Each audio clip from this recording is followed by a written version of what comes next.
What's going on, everybody? Welcome back to the show, and today we're talking about something that I've been following for a hot minute now, and unfortunately I think it's landing with a little bit of a swing and a miss.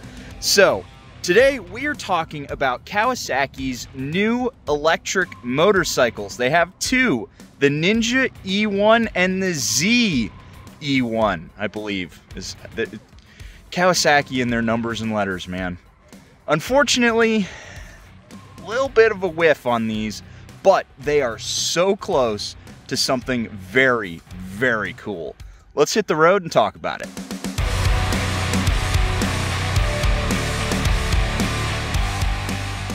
Here we go. We ready for the, oh, Spite, shut the hell up about electric motorcycles. Nobody cares. Well, clearly Kawasaki cares enough to not only make two electric motorcycles, but to also make a hybrid EV. So this is a market segment I'm following with a lot of interest, because I think that there's a lot of options and so much potential here for some really cool stuff.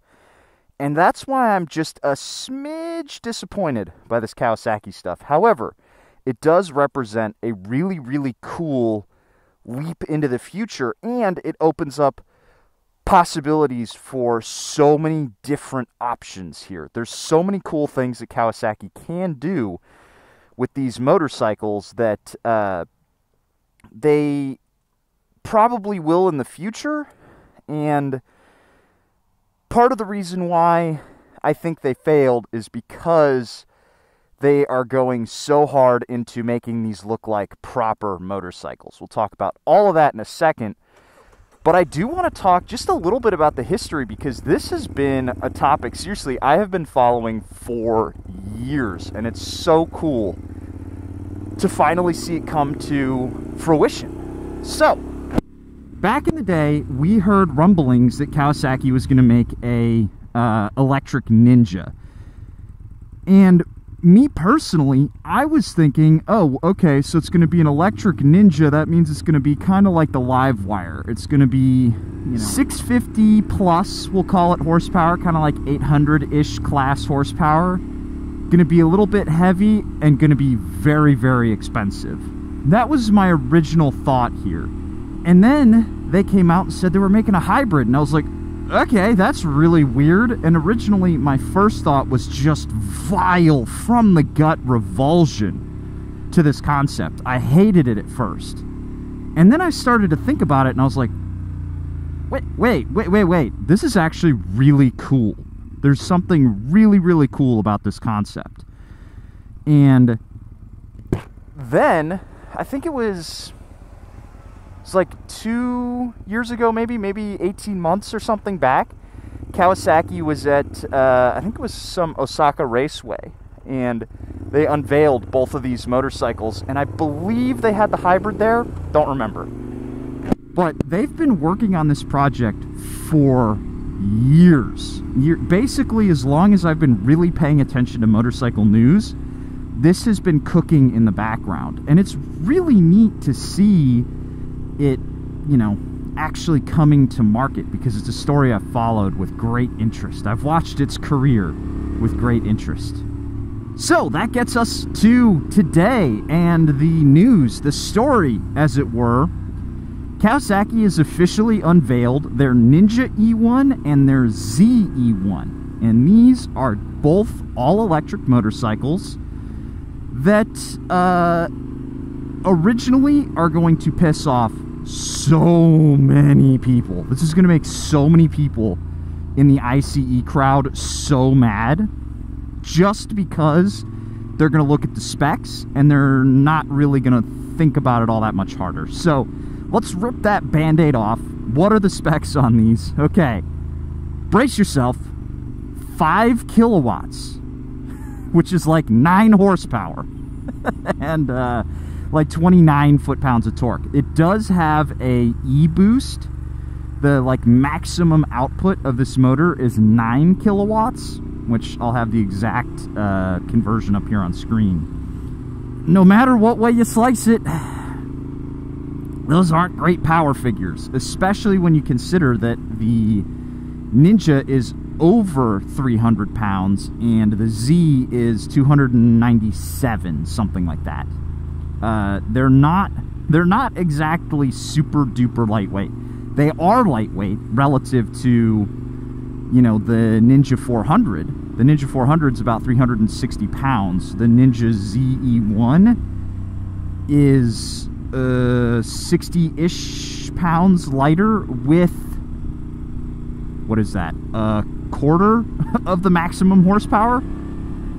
Another thing that's really going to piss people off, the stated range, 41 miles.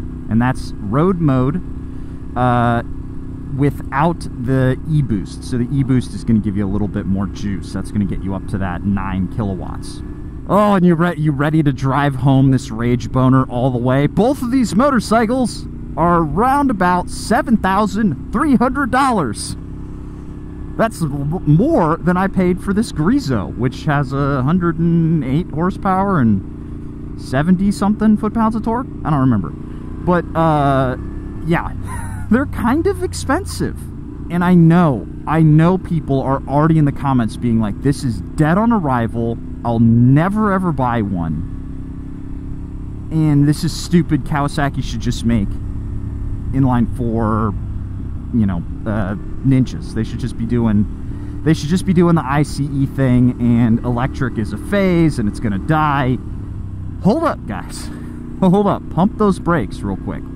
Now, before we get into the good and bad of these electric Kawasaki's, I need to take a second and talk about our sponsor for today's video, Quad Lock. They make the best phone and case combo for your motorcycle, your car, your boat, your low-orbit spacecraft, and all other kinds of vehicles. They've got a brand new clutch perch and brake reservoir mount for even more mounting options, so if your handlebars are already getting a little cluttered, these are perfect for you. They've also got a ton of accessories, from wireless chargers to their smart charger to vibration dampeners, their phone poncho, and more. I've got a Quad Lock mount on every one of my motorcycles, and I've been riding with them for over a year now, and it's the most secure mount, and the mag ring is great for slapping your phone on a metal surface while not being so powerful that it makes my stylus act weird. Regardless of your bike or your phone, Quad Lock's got a solution for you. Check out everything they have to offer by clicking that link down in the description below.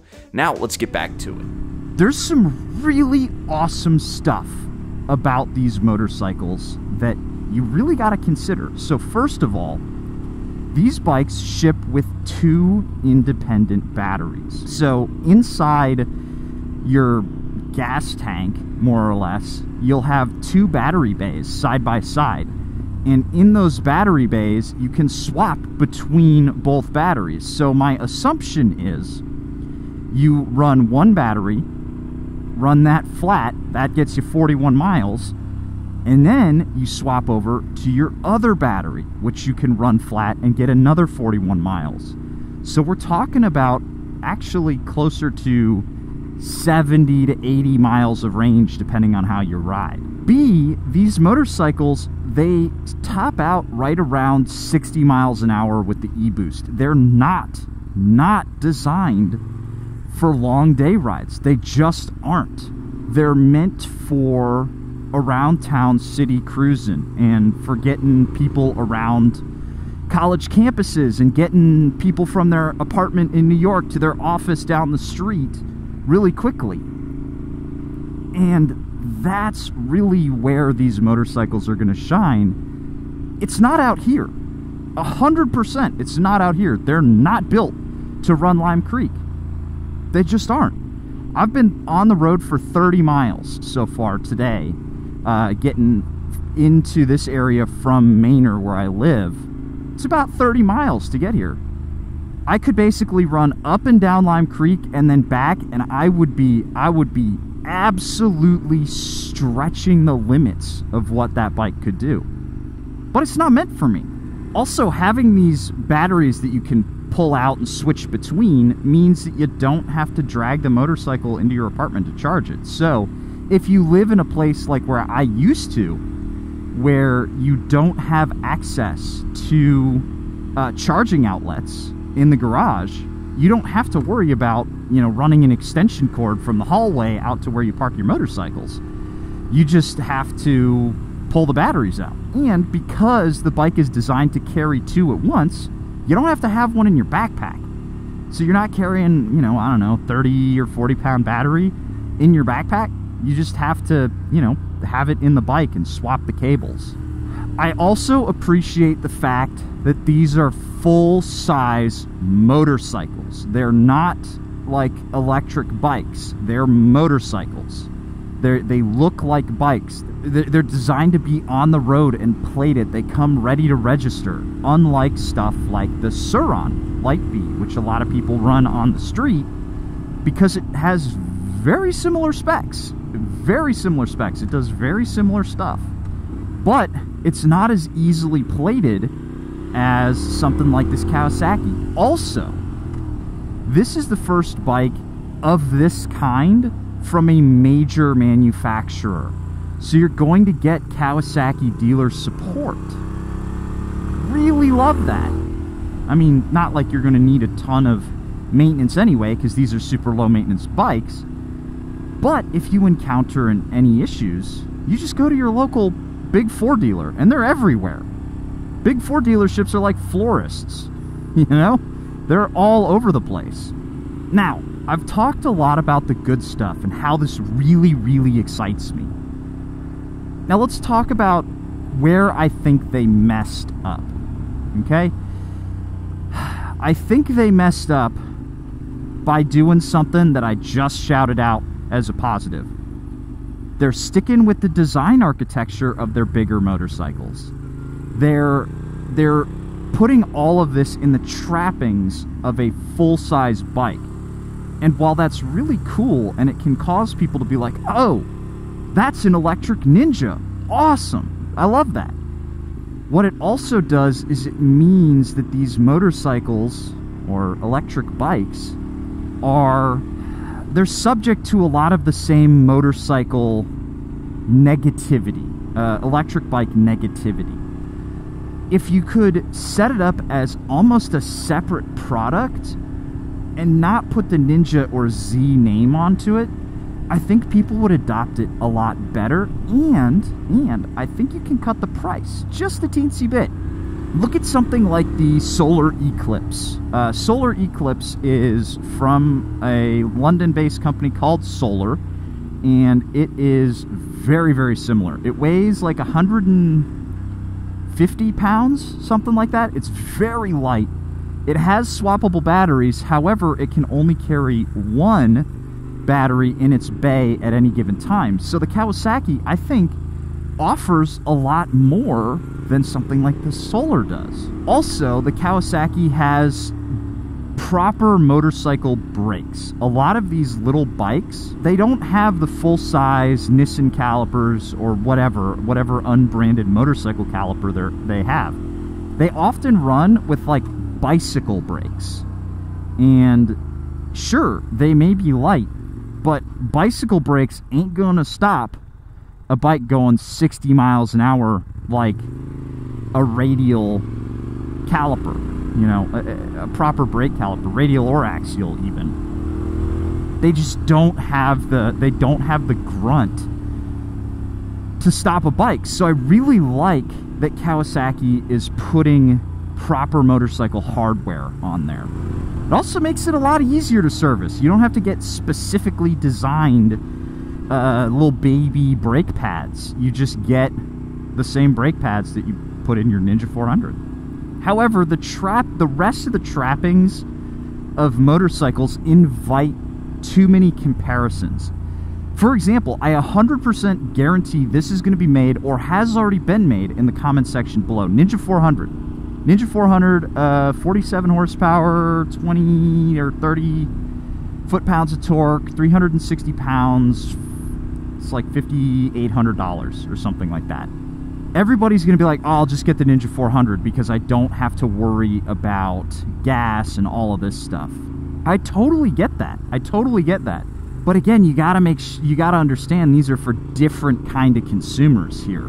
And so I think by trapping this in a motorcycle frame, they're inviting this negative comparison. I also think if somebody's living in the city, they should be able to just roll their electric bike down the hallway of their apartment building. You can't do that with either of these motorcycles. Why? Because they look just like a motorcycle. Nobody in their right mind is going to wheel a motorcycle down their hallway to bring it into charge, because all of their neighbors are going to get pissed that somebody's rolling a motorcycle down the hallway. If it looks a little bit more like a bicycle, then maybe you can get away with it a little bit easier. Also, it's a lot easier to protect your motorcycle or your electric bike if it's in the house with you. And if these were smaller footprint things and they look, you know, maybe they're about as big as a motorcycle, but they're as stripped back as Kawasaki can possibly make it, then you do get away with a little bit more of that benefit of doubt. You can also probably shave a couple of bucks by not having fairings or big giant lights or whatever. And, you know, again, you disinvite that comparison to the Ninja 400 or the Z400, which I know people are making. But after all of that, I am still super pumped. I'm super pumped about what Kawasaki is doing with these bikes, because it's narrowing that gap between the super attainable little electric runabouts that people use in the city all the time and motorcycling. That gap is essentially erased now. It's a very, very smart step forward. I just think Kawasaki needs to tweak the formula ever so slightly. But let me know down below, what do you think? Do you think it's a good thing that these little bikes look just like the Ninja and just like the Z? Or would you like to see it look a little bit different? Or, you know, is this something you're interested in picking up as like a little neighborhood runabout? Something that you might see adding to your stable.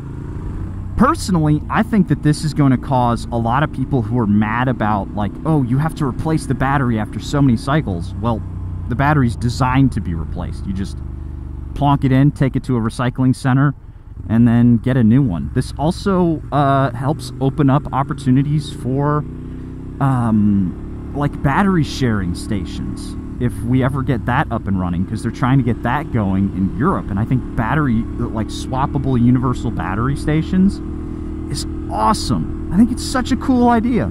So let me know your thoughts on all of this down below, and I'm really interested to see what comes of this. While I don't think it's a perfect 10 yet, I think we're so close. I think we're so close.